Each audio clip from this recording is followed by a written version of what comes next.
Welcome back to the deep dive. You know that feeling, right? That pressure. The one that kind of hits you the moment you walk into somewhere, a new job, maybe a community thing, or just like a party, and you suddenly feel you've got to nail that perfect first impression. We're sort of taught to be super smooth, polished, lead with the impressive stuff. Oh, absolutely. We totally internalized that pressure. Yeah. And today we're kind of aiming to tear down that whole idea. We're looking at this really unique set of sources. We did a deep dive into an observational study. Pretty cool, actually. It tracked over 100 interactions between members over like 3 months at real community events. Game nights, hikes, mixers, that kind of thing. Okay, that's fantastic. Real world data, not some lab setup. So we're not talking about like high pressure job interviews. This is just people trying to connect, maybe make some friends. Exactly.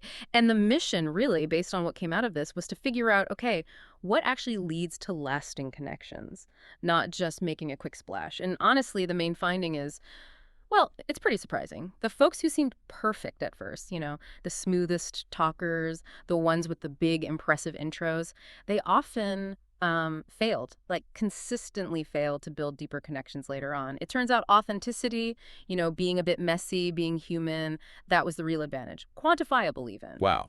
Okay, we absolutely have to unpack this. Let's start right there with that huge myth that drives all the pressure in the first place, the whole 7-second rule thing everyone talks about. Right, that's the big one. Everyone's heard it. You supposedly make up your mind about someone in just 7 seconds. And look, the data does show those first few seconds are important. There's a quick filter for like safety and basic comfort. But hang on, if they're that crucial for that initial gut check, how can we just ignore them? Like if I'm walking into a work event, don't I need to seem competent and put together? How do I avoid looking, I don't know, unprofessional if I'm trying to be too warm up front? That's a really good point, and that's where the study adds some nuance. So, yes, the first 7 seconds are like this rapid scan, about 3 seconds for body language, energy level, maybe 2 seconds for your greeting, your tone, and then 2 seconds for just like a gut feeling. Do I feel comfortable here? But, and this is the kicker, the next 7 minutes, they turned out to matter way, way more than those first 7 seconds. Really? Why? What happened those 7 minutes that tripped up the people who aced the first 7 seconds? Well, it seems they often came across as intimidating, a bit too much. The people who really nailed that initial polished impression, they were often so focused on projecting competence, on looking impressive, they kind of forgot about the warmth part, or maybe overshot it. And the other people in the interaction that picked up on that, they felt the energy was maybe transactional or just, a bit much. It created friction. So those polished folks often didn't get past that first chat, while the ones who were maybe a little awkward but seemed more genuine, they were the ones getting phone numbers, making plans to meet up again. Huh. So it's not about winning the sprint, that first impression. It's more about signaling you're, open for the marathon of actually getting to know someone. You have to shift gears pretty fast from, look how impressive I am, to something more like, hey, I'm actually interested in you. Precisely, yeah. So if perfection is forgettable, then what actually makes people stick in our minds? After digging through all those interactions, the people who were truly memorable, the ones who built connections, had repeat meetups, they consistently did 3 things. 3 pillars, let's call them. Okay, pillars. I like that. Tell us what they are, because this feels like it changes how you'd even prepare for, well, anything social. Right. So pillar number 1, they asked better questions. Simple as that. Okay, so moving beyond what do you do, which, let's be honest, usually just means how important should I think you are? Exactly. That question sets up a hierarchy, right? It asks for an elevator pitch. It's instantly sort of separating. The memorable people, they ask questions that invited stories, that let the other person be the expert on themselves. Things like, so what brings you out tonight? Or what's maybe the most interesting thing that happened to you this week? Or even what's something cool you're trying to learn right now? Those questions make you think a little. They pull out a narrative, not just a job title. It signals you value their story, not just their status. Which leads right into the second pillar. They shared something real. And this wasn't about, listing accomplishments. It was about showing their humanity, using what the study called low-stakes imperfection. Can you give us some more examples? Like beyond just saying, I'm bad at cornhole. Yeah. What does sharing something real actually sound like? Sure. It was often about their current state, not like past glories. So instead of, oh, I led this huge project last year, it might be something like, honestly, I'm really struggling to figure out this work from home thing with my dog barking all the time. Or, you won't believe this, but I spent all last weekend trying and failing to bake decent sourdough bread. Yeah, These little admissions, they don't really cost anything, but they signal, hey, I'm a normal person. I have small, relatable struggles too. that's huge. Because it creates immediate psychological safety, doesn't it? When you show a little vulnerability, you basically give the other person permission to relax and be real too. Vulnerability pulls people in. Perfection just puts up a wall. That's exactly it. And the third pillar, which kind of ties it all together, the common thread was they made others feel interesting.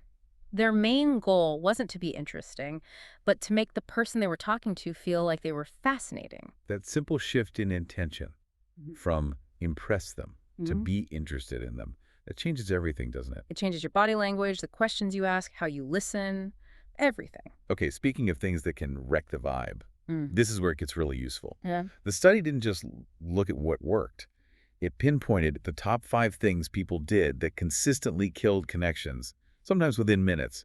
Let's call them the connection killers, things we all need to watch out for. Yeah, and these are often traps that perfectionists especially fall into. Okay, mistake number 1, Yeah. the interview mode. Ah, yes. The classic transactional mistake. It's that rapid-fire questioning who, what, where, when, but you're not really listening to the answers. It just feels like an interrogation. The fix is pretty straightforward. Ask one good, open-ended question. And this is key. Ask a follow-up question based specifically on their answer. That proves you actually heard them. You weren't just reloading for your next question. Makes sense. Okay, mistake number 2, the accomplishment dump. Ugh, yes. Leading right out of the gate with your fancy job title, your degrees, your big wins. It's all competence, no warmth. And it often comes across as bragging or maybe even like you're issuing a challenge. It immediately puts the other person on the defensive or makes them feel small. The better way. Again, share something you're currently excited about or maybe a small challenge you're facing. Show your life's a work in progress, not some finished masterpiece. Mistake-free. This one feels sneaky, but Yeah, deadly. The networking ninja. Oh, the room scanner. We all know this one. The person whose eyes are constantly drifting over your shoulder, checking out who else is in the room, clearly signaling, you're okay for now, but I'm looking for someone more important. yeah, I think we've all felt that moment. Their attention just clicks off you. And the data backs that up. That feeling is real. It kills rapport instantly. It absolutely does. The antidote. It's about being radically present. Just give the person you're talking to your full, undivided attention, even if it's just for a couple of minutes. That kind of genuine focus is so rare, it's incredibly valuable when someone receives it. Okay, mistake number 4, the perfectionist. Right. This is the person who just cannot admit they don't know something or that they're new to whatever activity is happening. They have to pretend they're an expert on everything. But that vulnerability advantage we talked about, it works in reverse here. If you won't admit you're new, you miss that chance to connect when someone offers help or shares their own beginner stories. Just own being a newbie. People actually like helping. It makes them feel good, feel competent. Good point. And finally, mistake number 5, the small talk trap. This is the failure to, go deeper, just staying stuck on the surface level, Yeah. talking only about the event logistics or the weather or really generic stuff, never getting past pleasantries. The simple fix here, when they mention anything even remotely interesting, a trip they took, a project, a hobby, just ask, oh, cool, what's the story behind that? That one question shifts the whole conversation from just swapping facts to sharing actual stories. That shift, yeah. Transaction to story, that feels fundamental. Okay, let's connect all this great observation back to the actual science. What's going on psychologically here? Yeah, we can definitely tie this back to established research, especially work out of Harvard Business School.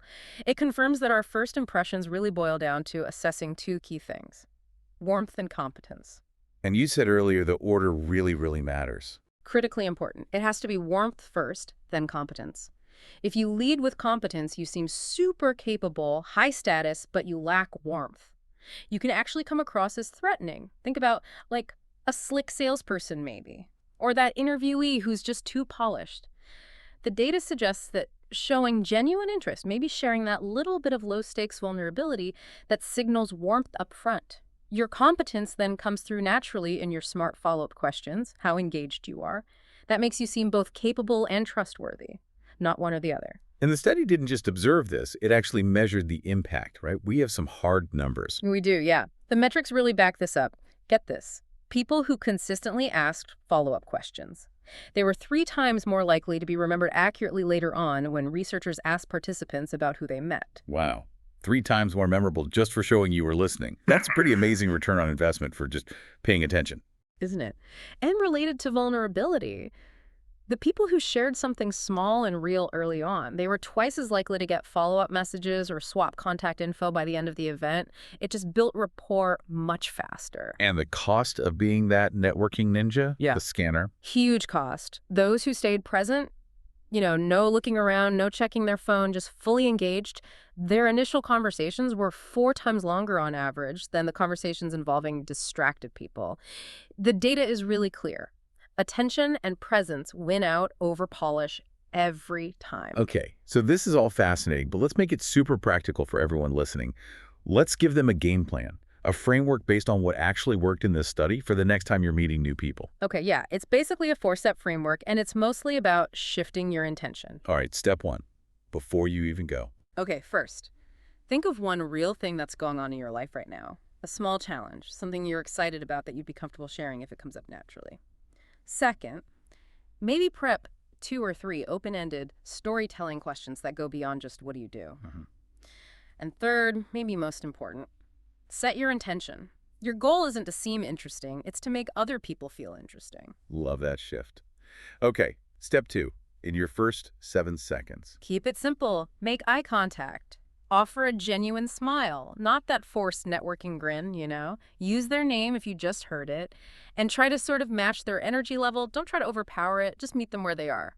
Step 3, in your next 7 minutes. Okay, the crucial follow-up period. Right. Ask one of those good questions you thought about, then listen, really listen. Weave in your real thing if and when it feels natural, not forced. And absolutely crucial. Ask at least one follow-up question that shows you heard what they just said. Dig a little deeper based on their answer. And finally, step 4, before you leave that conversation. How to wrap it up well. If you actually enjoyed talking to them, be specific about why. Instead of just the generic, nice meeting you, try something like, hey, I really enjoyed hearing about your attempt to make sourdough. Seriously, good luck with the starter next weekend. That little bit of specific positive feedback makes the interaction memorable, and it validates the real thing they might have shared. So wrapping this all up, what's the big takeaway here? What does this mean for you listening right now? I think the biggest thing, honestly, from watching all these real interactions is that embracing this idea of the authenticity advantage. It's not just more comfortable than faking perfection. It's actually way more effective, dramatically more effective at building real, lasting connections with people. Oh, yeah. The most memorable people in this study weren't the smoothest talkers or the ones with the longest list of accomplishments. They were just the ones who showed up as in themselves, flaws and all. And in doing that, they somehow made other people feel really seen. Exactly that. Okay, so here's your homework. That's simple, kind of a social experiment for you. The next time you're in a social situation, meeting someone new, try to consciously stop worrying about how you sound, how polished you seem, how impressive your intro is. Instead, focus all your energy on making just one other person feel genuinely interesting. Really listen to them. What kind of different stories, what richer connections might you uncover when you just take the spotlight off yourself for a bit? Something to think about.